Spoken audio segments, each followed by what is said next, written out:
दोस्तों अगर आप ये सोचते हैं कि ये वीडियो सिर्फ अल्कोहलिक लोगों के लिए है या जो शराब पीते हैं उनकी जानकारी के लिए, तो दोस्तों ऐसा नहीं है। अगर आप स्टूडेंट तो आपके पॉइंट ऑफ व्यू से बहुत इंपॉर्टेंट है, क्योंकि दोस्तों 2018 या 19 के एग्जामिनेशन में जो यूपीएससी कराती है आईएएस सिविल सर्विसेज की, उसमें भी एक क्वेश्चन यहाँ से पूछा गया था कि match the following alcoholic beverage with their material. मतलब कि दोस्तों रम विस्की उसमें दिया गया था, उसमें वो जो अल्कोहलिक प्रोडक्ट है वो किस मटेरियल से बनाई जाती है, आपको वहाँ से आंसर देना था। तो दोस्तों सबसे पहले हम आपको बता दें कि जो अल्कोहल की जो प्रोडक्शन होती है उसकी जो बेसिक रिक्वायरमेंट जिससे शराब बनाई जा सकती है वो होती है शुगर।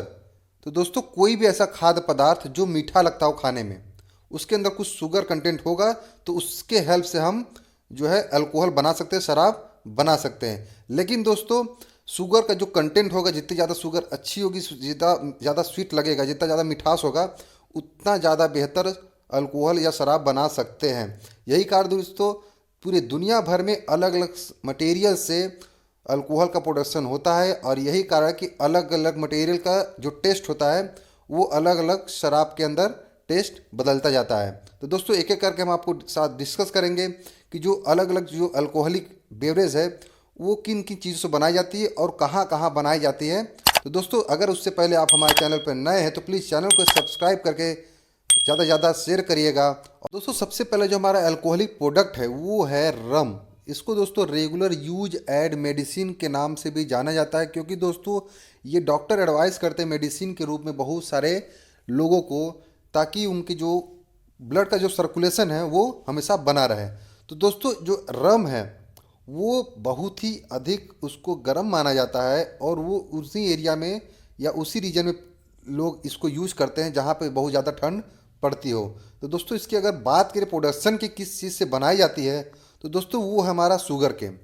अगर बात करें गन्ने का शुगर केन का दोस्तों, तो इसका जूस भी हम डायरेक्टली पीते हैं, इससे तुरंत हमें एनर्जी मिलती है, क्योंकि दोस्तों जो शुगर कंटेंट इसके अंदर होता है वो तुरंत कन्वर्ट हो जाता है ग्लूकोज में, और ग्लूकोज से हमारी बॉडी को एनर्जी मिल जाती है। लेकिन दोस्तों इसके साथ साथ शुगर मिल में सबसे ज़्यादा इसका इस्तेमाल होता है शुगर केन का चीनी बनाने के लिए। यही कारण दोस्तों विश्व का सबसे बड़ा जो प्रोड्यूसर है गन्ने का वो इंडिया है, और सबसे ज़्यादा चीनी का उत्पादन इंडिया में होती है, उसके बाद ब्राज़ील में।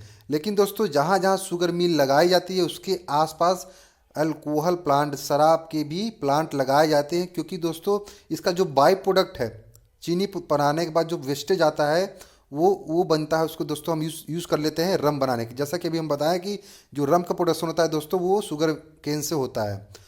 तो दोस्तों हम समझ सकते हैं कि इकोनॉमिकली कितना इंपॉर्टेंट है शुगर केन किसी भी रीजन के लिए, क्योंकि दोस्तों इससे सिर्फ चीनी का ही उत्पादन नहीं हो रहा है बल्कि अल्कोहल का भी प्रोडक्शन उसके साथ साथ होता है। तो दोस्तों यही कारण है दोस्तों जब बिहार में जब शराब का बंदी किया गया दोस्तों 2016 में नीतीश कुमार द्वारा, तो सिर्फ बिहार में शराब ही बंद नहीं हुआ बल्कि पूरा का पूरा एग्रीकल्चर ही बर्बाद होने लगा, क्योंकि दोस्तों यूपी बिहार जो है इंडिया में सबसे बड़ा प्रोड्यूसर था शुगर केन का। तो दोस्तों शुगर केन का जब प्रोडक्शन ही डिमांड कम होने लगेगा मिल चीनी मिल द्वारा, तो ऑटोमेटिक जो है एग्रीकल्चर पे भी इफेक्ट आएगा, क्योंकि दोस्तों चीनी मिल सिर्फ चीनी ही नहीं बनाती थी बल्कि अपना जो है अपना बाई प्रोडक्ट अल्कोहल प्लांट को भी देते थे, शराब के प्लांट को भी सेल करती थी अपना चीनी, और चीनी के जो बाई प्रोडक्ट थे। तो दोस्तों अब बात करते हैं विस्की की। तो दोस्तों विस्की का जो प्रोडक्शन होता है वो बेसिकली वीट से होता है, मतलब गेहूं से जो की जाती है। अब दोस्तों जो है कि ज़्यादातर अनाज से भी, जैसे कि हम चावल हो गया, जौ हो गया, उससे भी हम विस्की बनाते हैं। दोस्तों अब अनाज की बात करें, अनाज में कहाँ से शुगर आने लगा, तो दोस्तों अनाज के अंदर जो स्टार्च होता है, स्टार्च में कुछ हद तक शुगर पाई जाती है, और उसी स्टार्च के हेल्प से हम जो जो है शुगर को कन्वर्ट कर देते हैं अल्कोहल में। स्टार्च दोस्तों कहाँ पाया जाता है, अनाज के अंदर।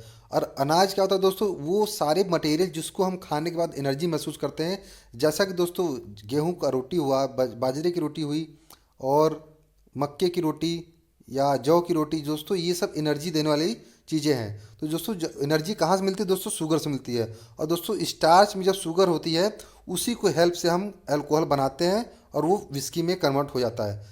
तो दोस्तों फूड ग्रेन की अगर बात करें तो फूड ग्रेन दोस्तों हर एक इंसान के लिए बेसिक नीड है।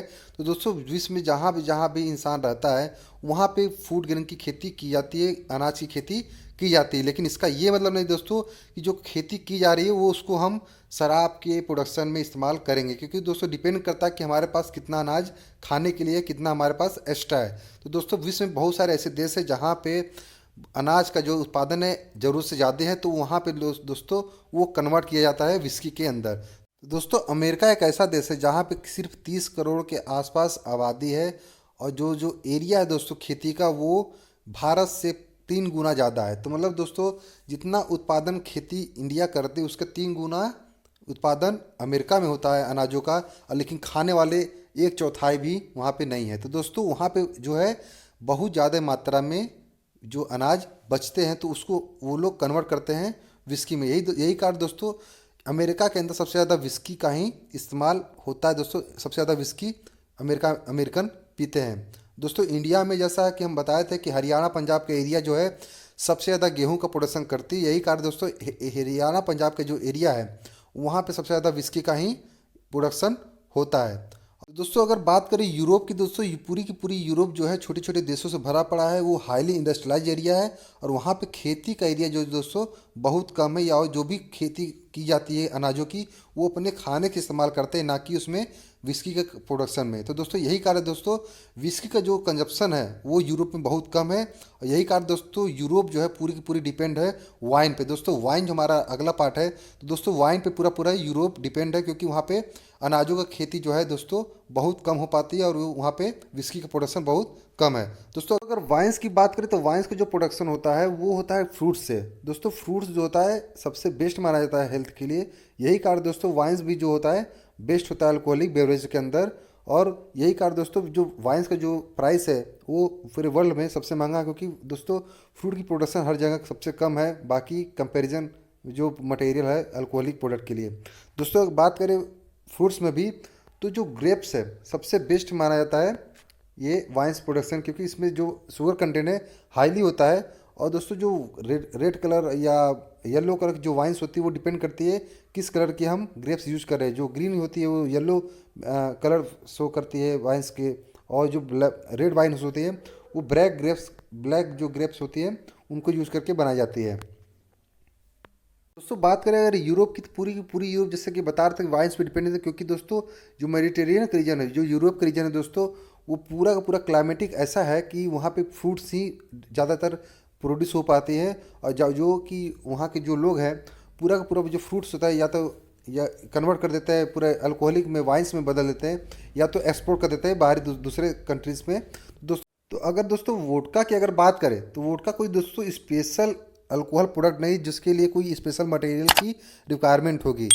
बेसिक रिक्वायरमेंट जो दोस्तों अल्कोहल बनाने के लिए होती है वो होती है स्टार्च या शुगर कंटेंट। तो दोस्तों कोई भी ऐसा मटेरियल, आलू हो चाहे मेज हो चाहे राइस हो चाहे दोस्तों गेहूं हो, उसमें अगर शुगर कंटेंट या स्टार्च है तो दोस्तों उसको हेल्प से हम अल्कोहल बना सकते हैं, कोई भी अल्कोहल। लेकिन दोस्तों अगर वोडका की अगर बात करें तो दोस्तों जब वही अल्कोहल को हम हाईली फिल्टर कर देते हैं, हाईली डिस्टिल कर देंगे, जब 96% तक अल्कोहल कंटेंट पहुंच जाएगा दोस्तों तो उसको हम कहते हैं दोस्तों वोडका। तो दोस्तों जो 96% अल्कोहल कंटेंट का मतलब कि दोस्तों जो भी वेस्टेज होगा, जो भी खराब चीज़ें होंगी उसको फिल्टर किया गया है, ये प्योर अल्कोहल होता है दोस्तों। तो जो अल्कोहल कंटेंट होता है 96% इसको डायरेक्टली नहीं पिया जा सकता। तो दोस्तों जो बॉटलिंग होती है वोडका की तो उसमें 60% 70% जो हो उसमें वाटर डाला जाता है, और प्योर जो अल्कोहल होता है वोडका है उसको हम 96 से कन्वर्ट करके 40 तक ला देते हैं दोस्तों पानी मिलाकर, तब उसकी बॉटलिंग हो जाती है पीने के लायक या सेलिंग के लायक। तो दोस्तों वोडका जो है अब जो जब मार्केट में आती है तो इसको ऐसा नहीं कि इसके साथ अब आइस मिलाना है या इसमें पानी मिला के पीना है। तो दोस्तों जो वोडका मार्केट में आता है वो डायरेक्टली पिया जाता है दोस्तों। तो दोस्तों ये था आज का हमारा वीडियो। अगर आपको वीडियो पसंद आया दोस्तों तो वीडियो को लाइक करिए, ज़्यादा से ज़्यादा लोगों में शेयर करिए। और दोस्तों अगर अभी तक हमारे चैनल को सब्सक्राइब नहीं किया तो प्लीज़ गुरुकुल जी इसको सब्सक्राइब कर लीजिए, और बाकी वीडियोस जो हमारे चैनल पे उनको भी देखिए। मिलते हैं दोस्तों अगले वीडियो में, तब तक के लिए थैंक यू।